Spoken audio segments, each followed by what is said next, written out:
Copy? I have a copy. Good deal. We're going to roll right into the questions this morning with Martin Truex Jr. Our first question is going to come from Bob Pockris. Let's go with your question, Bob. Yeah, good morning, Martin. I wanted to look ahead to COTA, and from your tire test there, what do you feel are the best areas for passing, and what do you feel will be the most challenging areas of the track?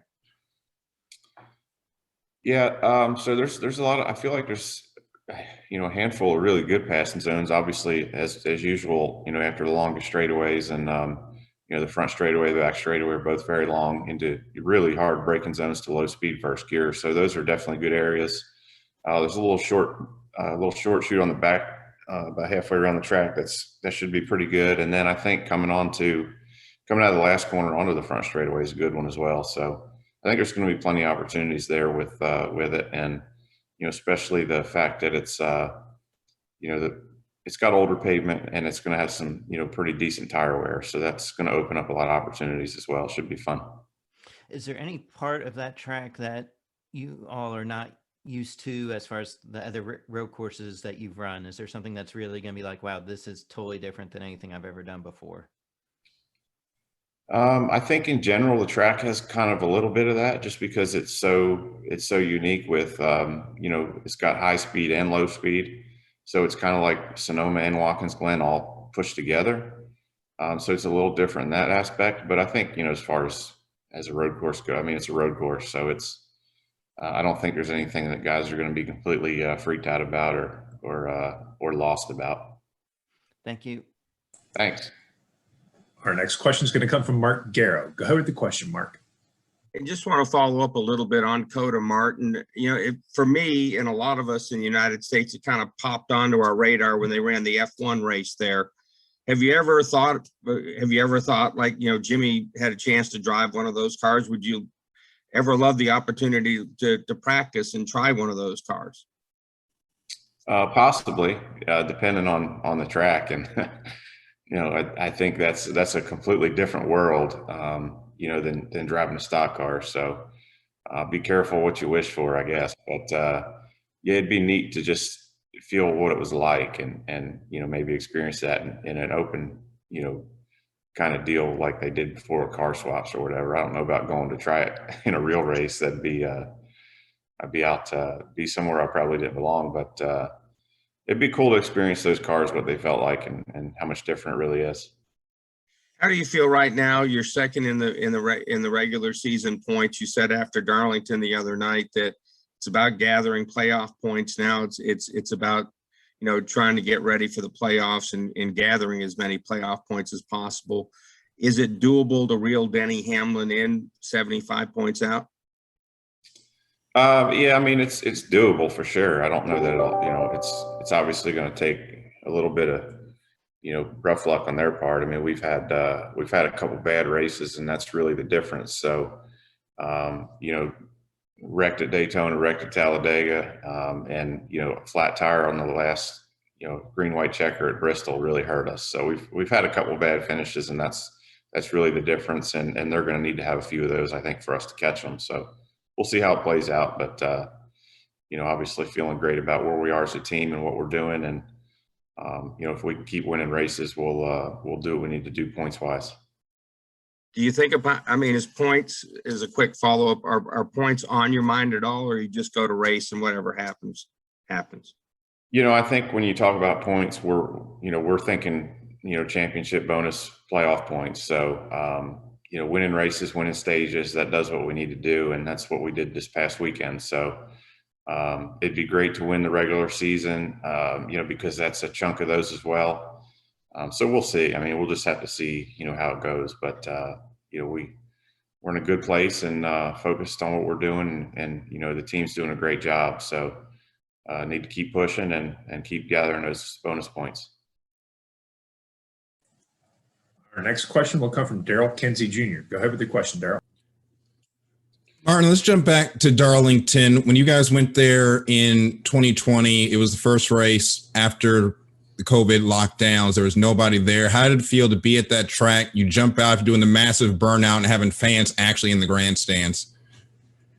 Yeah, that's been great to be getting back to where we should be. And having fans there, I mean, that's, our sport runs off of that. It's, we feed off of that as drivers. You feel that energy. And, I think we all talked about it last year when we came back and there was no one there and there's no practice. It just feels like you're at a test. It just feels like it's, it doesn't feel like a real race. So definitely feels more normal to have everybody there and enjoying a great show. And, it's definitely a lot more fun to celebrate after winning when they're there. That's for sure.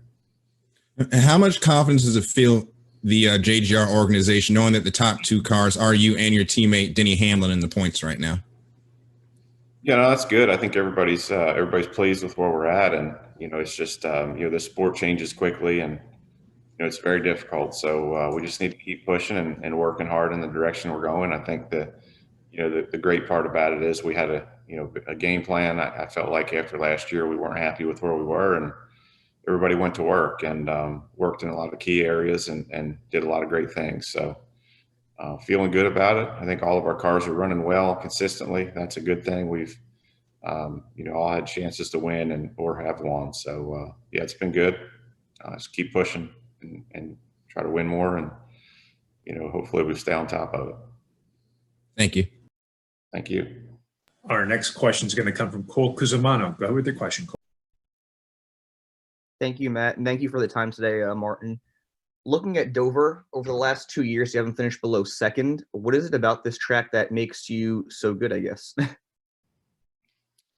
Just ever since I went there the first time, it's a place I really enjoyed going to, and it's a unique track where you can use a lot of past history, and I think for me when I go there, I don't really worry a whole lot about how fast we are or exactly what the setup is, things like that. I really just kind of go by feel of the car and know what I'm looking for. And that's really a key for a lot of places is, once you figure it out, if you can duplicate that feel or that those certain little tendencies your car has to do well, you can carry that through the years. And we've been able to do that there. So hopefully we'll get it feeling the way I like this weekend and be up there, hopefully try to win another one. Thank you for your time. You're welcome. Our next question is going to come from Michael Shelton. Go ahead with your question, Michael. Thank you. Well, Martin, you're almost through your halfway through your second season now with James Small as your crew chief, and here you are in this crazy, unpredictable season with so much parity as the only driver in NASCAR Cup with multiple victories. Just talk about James Small as your crew chief and the relationship that you guys have with your team, and how, I guess, what's it like for you guys now about a year and a half in, and you feel like you've gotten fully acclimated with each other? Yeah, it feels good. I think, James and I are on the same page, and, I think at the same time, it's, a lot of this is him just doing a great job and, making the right decisions, which it's a tall order with no practice. And, there's so many things that go into building a car and getting it prepared for the race and then putting a certain setup in there. You lean on past history, you lean on simulation, and just really trying to nail it. Trying to nail it is so difficult. There's so many assumptions, so many things that you have to guess on, and I think he's doing a really good job. He's got a great understanding of what I need, and doing a great job of trusting his instincts and not being able to, not being afraid to get aggressive on certain things in certain areas. So he's doing a great job, and it's been fun to have success. I think last year he was stressed out a bit about only winning one race and trying to figure out how to deal with this no practice deal situation. So he's doing a good job, and we just hopefully we can keep it going. And just a quick follow-up about Darlington last week. James told us Sirius XM, we said to him before the race, today is about having the car that drives the least worst. And when fans watch the race at Darlington, they see you completely dominating on the track. But just how tough was it last weekend at Darlington driving? And was there any misconceptions that fans think, oh, it was just an easy win? Yeah, I mean, I think it was a very difficult race. you know, I come on, I think the first long run of the race on the radio and said, you know, I can't believe how slick it is, and just how slow it felt. And you had to have a lot of discipline. And, you know, our car was pretty good all day, obviously. You know, but it was still difficult to drive. It was a handful. Traffic was a real big problem. And, you know, for me to make speed, I had to be, you know, right on the edge of 3 and 4, right on the fence. And, you know, actually in the last 10 laps of the race, I think I scraped the right rear 6 times. And, you know, if you hit that just a little bit too hard, it'll pull the right front in the fence. And then the next thing you know, you could have a, you know, tire rub and, you know, the race could be gone. So it was very difficult. It wasn't easy at all by any means. Never is there at Darlington, but yeah, it was a handful. Thank you. Good luck. Thank you. Our next question will come from Marty Sikala. Go ahead with the question. Thanks, Matt. Hey, MTJ. Thanks for the time. So I'm kind of curious, with 3 wins this season, combined with how many playoff points you have, I know you got to get there first, but especially with that 3 wins that are all coming at playoff tracks this season, does this team feel like they are the early championship favorite? Yeah, I don't know. I mean, I don't think we really look at things that way. I think that's more of, you know, a media approach of, you know, picking favorites and naming people and all this and that. I don't know that we get too wrapped up in all that stuff. We focus on what we're doing, where we're at, where we feel like we need to be better all the time. And, you know, I think we feel good. We feel good about 3 wins. You know, but in 3 or 4 weeks, somebody else could have 3 wins as well. So, I mean, you know, this sport changes quickly. You know, a lot going on, and just, you know, focused on trying to keep it going. So really focused right now on Dover, and trying to go there and do the best job we can. And, you know, been talking about COTA and set up for there and what we're looking at. So just looking ahead to how we can keep running well, winning races, hopefully. And, you know, we'll let the others talk about who the favorites are and what they think we can accomplish. I think we know what we're capable of, and, you know, we just need to make sure we keep that up. Absolutely. Thanks, MTJ. Good luck this weekend. Yeah, you got it, man.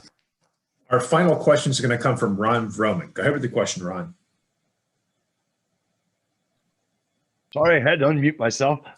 Thank you for taking the time, Martin. No problem. I have I know that you touched on this before, but, you know, seeing that there is no practice, how do you and your crew prepare mentally? I mean, I know you have experience with Dover and you've had success with Dover, but every time that you race at Dover, it's not always going to be the same conditions. So how do you and your crew prepare mentally for that opportunity to win the race? You know, there's a lot of preparation around just the track, the setup, the car, where it's at this year with the rules, and you know, and trying to, you know, again, use past history, use things we've done there before, and then you make tweaks based on, you know, different things like the weather conditions, that, you know, if they change the tire, which I don't think they did this time around, and all those factors, and just try to come up with the best package you can. I think for me, as a driver, you know, mentally, I just go back in you know, in my brain, in my memory bank, and think about, you know, the things we've been good at there in the past, and things that we maybe need to work on to be better, and try to, you know, visualize and do those things. So there's not a whole lot you can do as a driver, prepare for these races, you know, other than lean on your experience and your past history of, you know, what you felt there before, and try to give the crew chief some insight on, you know, exactly what you need, and explain it as well as possible. And then, you know, show up and let it all go. So looking forward to it. Should be fun, and always enjoy going up there. Thank you so much. This was a great opportunity, and I wish you all the best this weekend. Thank you. Thank you very much. You're welcome. Martin, thank you for your time. I know you have to go, but I really appreciate you taking the time this morning, and good luck this weekend at Dover. No problem. Thank you.